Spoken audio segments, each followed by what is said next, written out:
मोहम्मद अली मिर्जा साहब ठीक कह रहे हैं।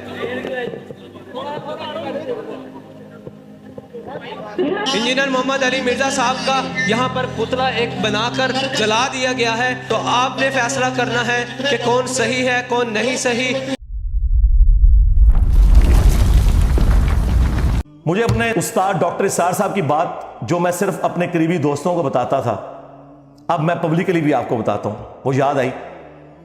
वो अक्सर अपनी वीडियोस में कहा करते थे कि जो शख्स भी रसूलुल्लाह के पैटर्न पे दावत शुरू करेगा सल्लल्लाहु अलैहि वसल्लम, नबी सल्लल्लाहु अलैहि वसल्लम की खत्म नबूवत की बरकत से उनका पैगाम उनकी उम्मत तक पहुंचाएगा, उस शख्स को उन तमाम हालात व वाक़यात से गुजरना पड़ेगा जिनसे रसूलुल्लाह को गुजरना पड़ा सल्लल्लाहु अलैहि वसल्लम। अगर उस वक्त अब्दुल्ला इब्ने उबई मुनाफिक था ना, तो हमारी इस दावत में भी अब्दुल्ला इब्ने उबई की तरह के मुनाफिकीन आएंगे। फर्क सिर्फ यह है कि हमें चूंकि वही की ताईद हासिल नहीं, हम किसी को मुनाफिक नहीं कहेंगे, हम मुसलमान ही से कंसिडर करेंगे। मर जाएंगे, जनाजा भी पढ़ेंगे, दुआ भी करेंगे उनके लिए। अगर रसूलुल्लाह के मुकाबले पे अबू जहल था, हमारे मुकाबले पे भी अबू जहल आएंगे। अगर रसूलुल्लाह के साथियों में दलेर लोग थे, हमारे स्टूडेंट्स में भी नबी सल्लल्लाहु अलैहि वसल्लम की खत्म नबूवत के मुजाहिद दलेर मौजूद होंगे। अगर वहां पे कोई कमजोर लोग थे तो यहां पे भी मौजूद होंगे। वो सारे के सारे हालात वाकयात वो आपको यहां पे नजर आएंगे। मैं तो प्रैक्टिकली वो सारी की सारी दावत जो है ना, वो उम्र सीरीज में जो उन्होंने फिल्माई है, मैं वो एंजॉय कर रहा हूं। मैं पिन पॉइंट भी कर सकता हूं कि हमारी इस दावत में अब्दुल्ला इब्ने वही कौन है, अबू जहल कौन है, लेकिन पर्सनल होने की जरूरत नहीं। एंजॉय करें इन चीजों को और अल्लाह का शुक्र अदा करें कि सदियों से हमारे आबाओ अजदाद को इन लोगों ने जिस गुमराही में रखा, वो तो बेचारे जहां गए या गए, आप लोग बच गए। जिस तरह वो आपको पता है, जब नबी इस्लाम मक्के में दाखिल हुए तो हजरत अबू सुफियान रदी अल्लाह तआला अन्हु की जो बीवी थी हिंद रदी अल्लाह तआला अन्हा, मुसलमान होगी, साहबी हैं, तो उन्होंने किस तरह वो बुत गिराए और फिर वो रोई और उन्होंने कहा कि मुझे समझ नहीं आ रही कि मैं इस बात पे रोऊं कि मैं अपने बाप और भाइयों के कत्ल का बदला मोहम्मद से नहीं ले सकी, या इस बात पे रोऊं कि मेरे बाप और भाई नबी सल्लल्लाहु अलैहि वसल्लम की मुहाफत करने की वजह से जन्नत की आग में जल रहे हैं। उस वक्त तो हक खुल गया उन पे,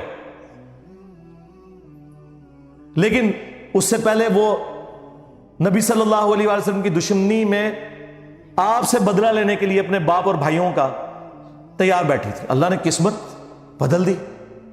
आप भी उनकी तरह इस चीज पर खुश हो कि हमारे आबाओ-अजदाद जहां भी गए वो अल्लाह के सुपुर्द, लेकिन कम से कम अल्लाह ताला ने हमें और हमारी आने वाली नस्लों को उस शख्स के साथ जोड़ दिया जिसकी कब्र मदीने में है सल्लल्लाहु अलैहि वसल्लम। ये थोड़ी कामयाबी है। तो मेरे भाई, ये कोल्ड वार है, ठीक है। इनके पास कोई बहाना नहीं है हमें ज़ेर करने का, अल्लाह के फजल से। ये कहते थे मशहूरी के लिए कर रहा है। और अल्लाह के बंदो, तुम्हारे तमाम टीवी चैनल्स के चाहे सियासी प्रोग्राम हो चाहे मजहबी प्रोग्राम हो, तुम्हारे सारे बड़े बड़े उलमा नाम लिए बगैर पूरी दुनिया में जितने, उनके प्रोग्राम देख लो।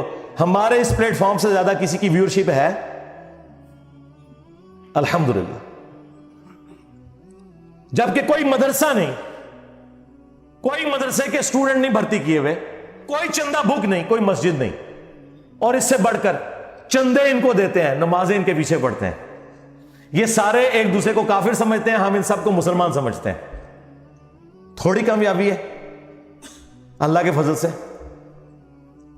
तो ये कोल्ड वार है, हम विन कर रहे हैं, हमें कोई जरूरत नहीं इधर उधर अपनी एक्टिविटीज में पढ़ने की, ठीक है। रह गए कानूनी मामलात, वो सिर्फ जेलम अकेडमी दारे अरकम ने देखने हैं। हम सारी बातें पब्लिकली नहीं डिस्कस कर सकते कि हम कानूनन मामलात को किस लेवल के ऊपर मैनेज कर रहे होते हैं आइन और कानून के दायरे के अंदर। बस उन चीजों को पब्लिकली डिस्कस करने से इनकी चीखों के साथ कुछ और भी निकल जाएगा। इसलिए इनको कम से कम इस काबिल रहने दें कि नमाज तो पाक साफ कपड़ों में पढ़ा करें ना, जो पढ़ते हैं। तो इसलिए ना उन चीज़ों को पब्लिकली डिस्कस करने की ज़रूरत नहीं है। आप लोग अपना काम जारी रखें जिस तरीके से भी है, कोई एक्स्ट्रा जुडिशियल एक्टिविटी परफॉर्म नहीं करनी। تو یہ دعوت میں جو اس قسم کے معاملات آتے ہیں نا، یہ آتے ہیں. ابھی تو آپ دیکھیں، اللہ کا شکر ہے کہ جہاد اور قتال کی جو سب سے بڑی آزمائش ہے اس سے ہم نہیں گزر رہے.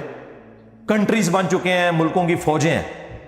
ورنہ آپ ذرا صحابہ کرام اور اہل بیت کی قربانیوں کو دیکھیں. وہ اپنے چھوٹے چھوٹے بچوں کو، بیویوں کو چھوڑ کے جانصاری کے ساتھ میدان جنگ میں جاتے تھے. واپسی پہ ان کی لاشیں بھی مسلح ہوئی بھی گھر واپس آتی تھی. آپ کو تو یہ نہیں کرنا پڑ رہا.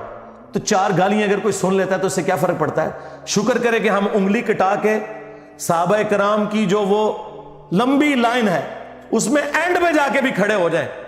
اہل بیت کی قربانیوں کی جو لائن ہے اس میں اینڈ پہ بھی جا کے کھڑے ہو جائیں، انگلی کٹا کے شہید بن جائیں. تو اور کیا چاہیے؟ ٹھیک ہے. تو ہمیں تو ان تکلیف سے بھی نہیں گزرنا پڑ رہا اس لیول کی. باقی رہ گئی ذہنی کوفت، وہ ٹھیک ہے، ہوتی ہے. اس کے لیے قرآن میں آیا، آپ نے پڑھنا ہے حسبنا اللہ و نعم الوکیل. ہاں وہ واضح ہے سورہ آل عمران میں. جب مسلمانوں کو خبر پہنچتی ہے کہ مخالفین اس قسم کے دھوکے بازیوں سے کام لے رہے ہیں تو وہ کہتے ہیں حسبنا اللہ و نعم الوکیل، ہمیں اللہ ہی کافی ہے اور وہی بہتر کارساز ہے. ٹھیک ہے. یا حی یا قیوم برحمتک استغیث لا حول ولا قوة الا باللہ لا الہ الا انت سبحانک انی کنت من الظالمین. اور اصحاب الکہف کی وہ دعا، ربنا آتینا من لدنک رحمہ وہیئ لنا من امرنا رشدا. یہ اتنی دعائیں ہیں، یہ پڑھیں اور اپنے دعوت کے کام کو لے کے چلیں.